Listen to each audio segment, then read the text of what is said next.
As we watch the market clock today, Nokia stock is currently locked at a closing price of $16.73 per share on the New York Stock Exchange, recorded at the final bell on June 3, 2026 at 4 p.m. Eastern Time. Looking across the broader landscape, this sits against a backdrop of intense volatility, where heavyweights like Nvidia stock, Apple stock, and Tesla stock continuously dominate daily trading headlines.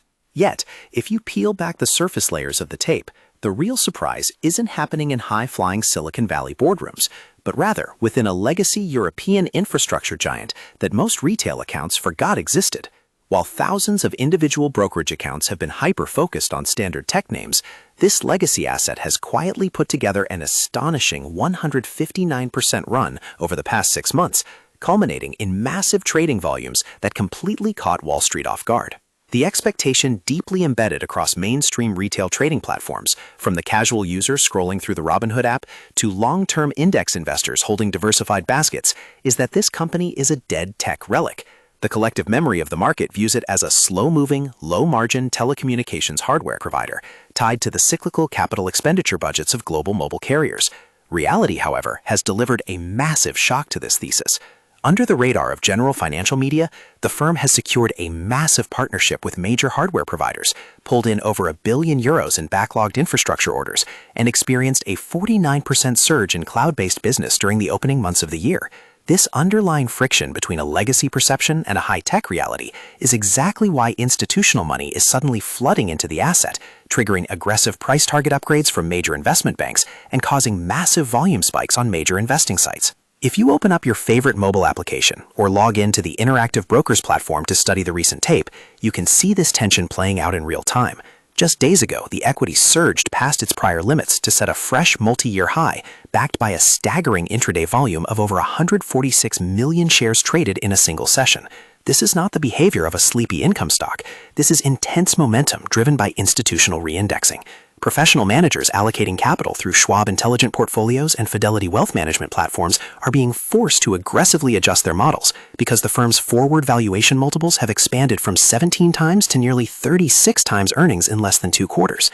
When you see that kind of massive multiple expansion, it means the market is fundamentally changing its mind about what the business actually is, shifting it out of the legacy telecom bucket and into the premium infrastructure tier. This rapid re-rating has turned the stock into a battlefield for various retail trading styles.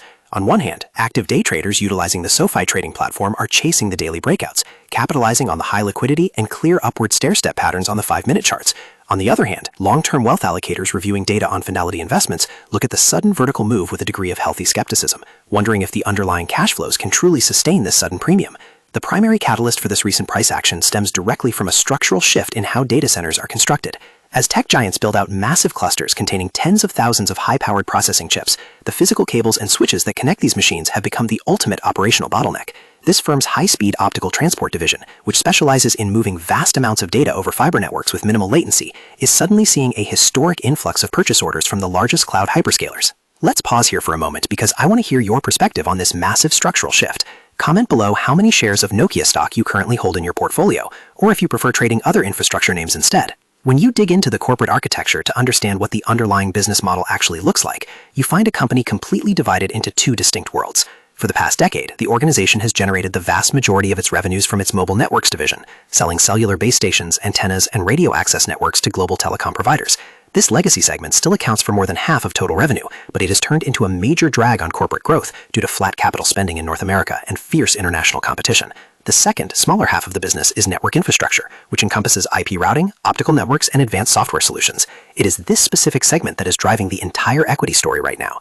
By acquiring specialized optical firms and setting up specialized co-development laboratories in Silicon Valley alongside players like Advanced Micro Devices and Supermicro, the company has positioned its hardware at the literal core of modern data center construction. Looking back at past performance to see how we arrived at this point, the historical data highlights just how severe the long-term neglect was.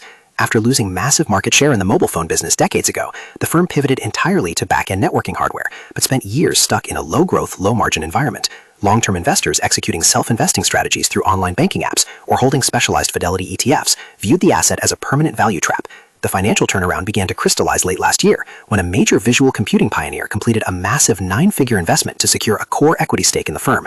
This strategic alliance was designed to build out inline network acceleration frameworks, directly integrating data routing systems with graphics processors to handle intense computational workloads. When the company reported its first quarter financial results a few weeks back, the structural shift became undeniable, showing a 54% jump in comparable operating profit that completely blew past the consensus estimates compiled by sell-side analysts. As we look toward the future horizon, the central question for anyone doing online investing or managing an individual brokerage account is whether this massive expectation versus reality gap has already been fully priced into the market. There are two clear scenarios that could play out over the next 12 months. In the bullish scenario, the massive backlog of data center orders continues to accelerate, completely offsetting the structural weakness in the legacy mobile carrier business and justifying the newly expanded valuation multiple. In the bearish scenario, the legacy telecom division remains a permanent anchor on corporate margins, and the sudden boom in optical infrastructure orders faces a cyclical cooling period as hyperscalers slow down their initial building phase. Furthermore, the consensus price targets across 23 major sell-side research firms still sit significantly lower than the current market price, suggesting that mainstream analysts are struggling to reconcile this rapid run with traditional fundamental models. To wrap things up and look at the core of this entire situation, this asset has completely rewritten its market narrative by defying its historical reputation as a slow-moving utility supplier. The expectation was a faded tech giant stuck in a stagnant hardware cycle. The reality is a vital cog in the physical build-out of global data center infrastructure. Whether you execute your trades through the simplicity of the Robinhood app, build automated strategies via interactive brokers trading, or let an automated algorithm manage your risk through an intelligent portfolio, tracking these sharp structural inflections is exactly how you identify real value before the rest of the street catches on. The massive multiple expansion we have witnessed over the last 6 months proves that market perceptions can shift incredibly fast when real institutional money starts chasing a finite supply of hardware assets. Keep a very close eye on the upcoming quarterly margin data, because that is where the battle between legacy telecom drag and high-speed infrastructure growth will ultimately be won or lost.